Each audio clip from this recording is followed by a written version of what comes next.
est assez semblable à celui de l'astrologue. Parce que l'avocat, il n'est pas à la place de son client.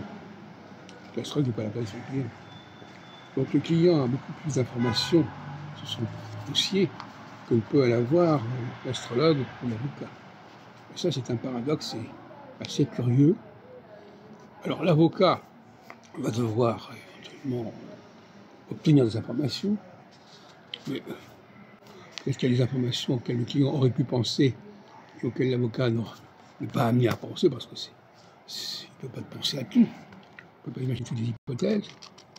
Et puis pour l'astrologue, c'est pareil, l'astrologue va dire des choses, le client connaît beaucoup mieux son dossier, sa personne, son vécu que l'astrologue. On a des gens qui sont des intrus. L'avocat est un intrus dans la vie de son client, l'astrologue est un intrus, et alors ils font ce qu'ils peuvent, alors ils bricolent des choses, ils posent des questions, le client dit un certain nombre de choses qui lui viennent à l'esprit, et puis voilà, ça se passe comme ça. En réalité, il faudrait travailler autrement. Il faudrait que le client, on lui donne les éléments de recherche, et qu'il fasse lui-même sa recherche, et que pour l'astrologie, c'est pareil.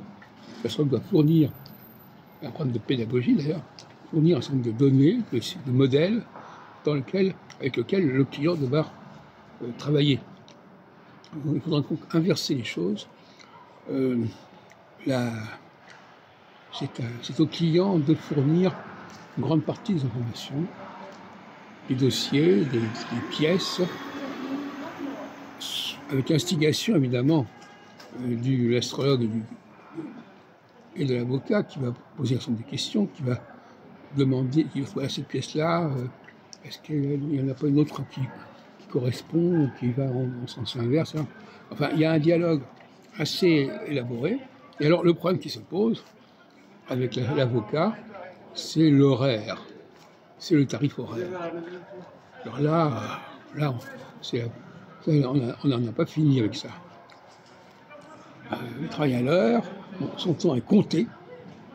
Une demi-heure, ça se chiffre, ça vaut 125 € par exemple, ça c'est rien. Et donc par conséquent, l'avocat, il ne peut pas non plus dépenser beaucoup trop d'argent là-dessus, même s'il a effectivement déterminé un forfait, mais malgré tout, finalement, il est quand même très limité.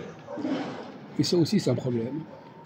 Pour l'astrologue, il y a aussi ce problème, quelque part, mais moins fortement, parce que l'astrologue n'a pas les mêmes conditions, n'a pas le même statut que l'avocat.